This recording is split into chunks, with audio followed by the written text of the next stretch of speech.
you to look at some of those engagement metrics.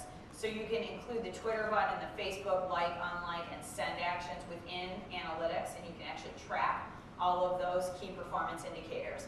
And these social plugins are supported through Facebook, Twitter, and Google+, which are probably going to be the most important social networks moving forward.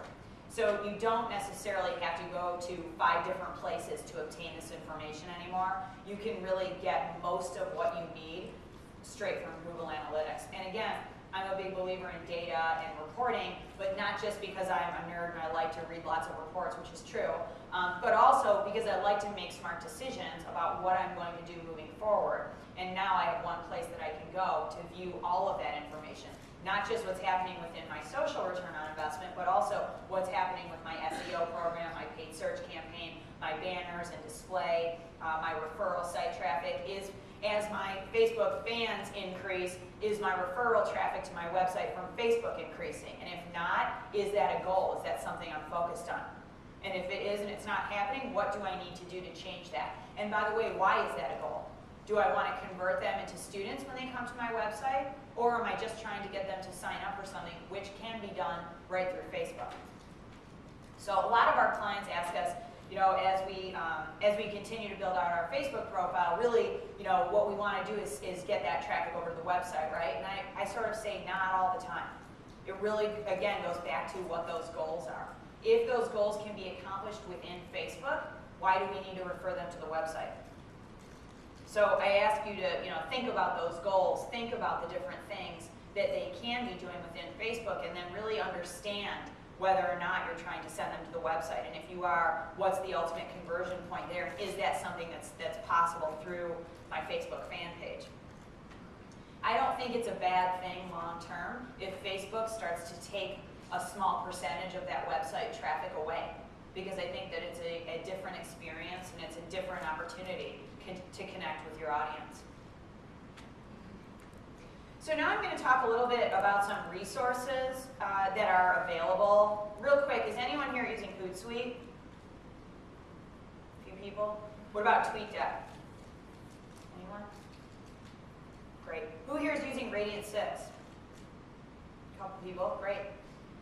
So I'm going to run through a couple of different tools that are out there, and there are hundreds and hundreds of tools, of course, and we only have time to talk about a few today. Quick time check. Okay, so Clout. Is anyone here using Clout on a regular basis? Okay, great. So Clout allows you essentially to analyze how much clout you have within social media. It's a great indicator of how often you're being retweeted, how often people are commenting or participating or engaging with your social media.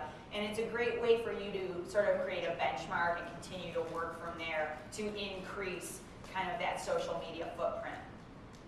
Twitalizer is another tracking tool that links well with Google Analytics and allows you to provide shortened URLs. Hashtags. Most people are using them, most people are aware of them, but if you're not, I highly encourage the use of hashtags. Again, it creates that ongoing dialogue around a topic and really allows your audience to expand their connection with your college or university and to really get engaged in a topic. The other nice thing about hashtags is that you will gain more followers because people will connect with a hashtag not knowing what conversation is already going on around that hashtag, and then they will start to engage with your tweets and start to become part of your network. Social Mention is a great another tool that we use. We use Social Mention and we use Google Alerts. Radiant 6 is another enterprise version where you can really obtain a lot of information about what's happening on the social web, about your brand, your industry, your competitors, all of the different sort of things that you're interested in analyzing and researching will be available to you through some of these tools. Hootsuite, which a lot of people in the room are currently using, is a great tool for aggregating your social media in one place, posting updates, being able to tweet all the time, even when you're on an airplane or doing a presentation at EduWeb, you're constantly tweeting because you've been able to schedule and post those tweets ahead of time.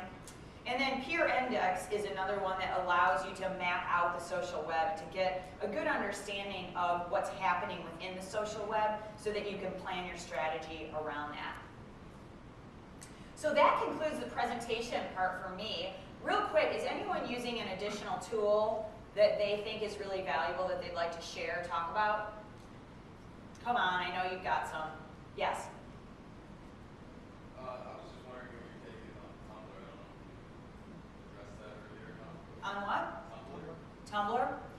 Yeah, you know, I think that there are so many different tools out there, different places out there on the social web that we try to focus in on the ones we think are going to be probably give you the most visibility, which is why we talked today about Twitter and Facebook and YouTube. But I think there are a ton of other places on the web that can provide serious value, and Tumblr is definitely one of those.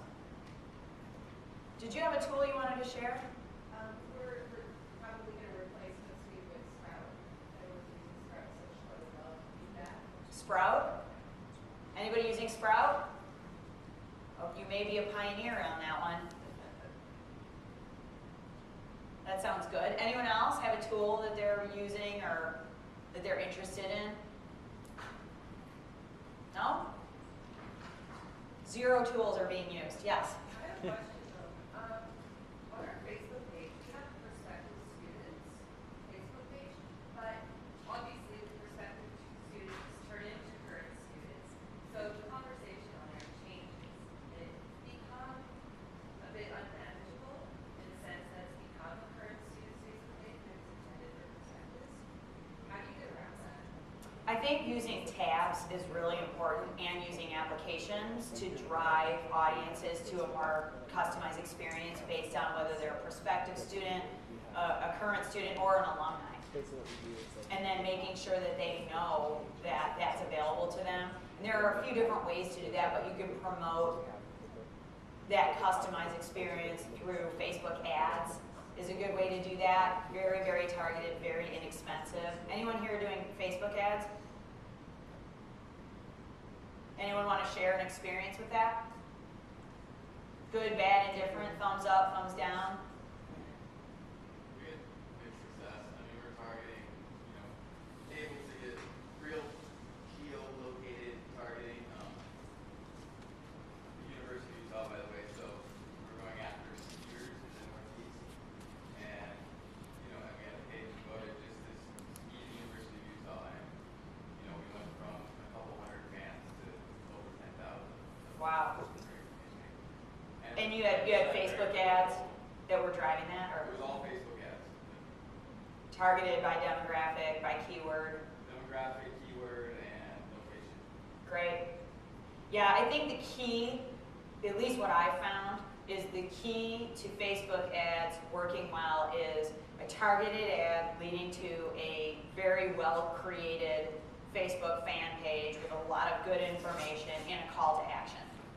When all of those things are in line, it can be very effective. And it's cost per click, which is great, so you don't waste a lot of money on impressions. Yes? Yeah, we did get a lot of impressions out of Facebook ads. We had a lot more effectiveness when we targeted friends of our lives. So people that were like-minded, we got a geography, it helped us to expand Yep. our geography was to reach like-minded people. I have a question. In terms of hashtags, how do you manage what your hashtags are going to be? Do you have a set of tags that you put on everything, all of your web content? Do you use those as hashtags, or how do you manage having all these hashtags relevant for content? Well, I think there are different strategies with hashtags. I'm a big proponent in just sort of using hashtags all the time and just sticking a hashtag in a tweet spur of the moment just because I feel like it. Maybe someone will pick it up, maybe they won't. But I also like the idea of keeping a set of hashtags sort of in rotation. So in my business, almost every, well, I shouldn't say that. I do about 80-20 in terms of tweets.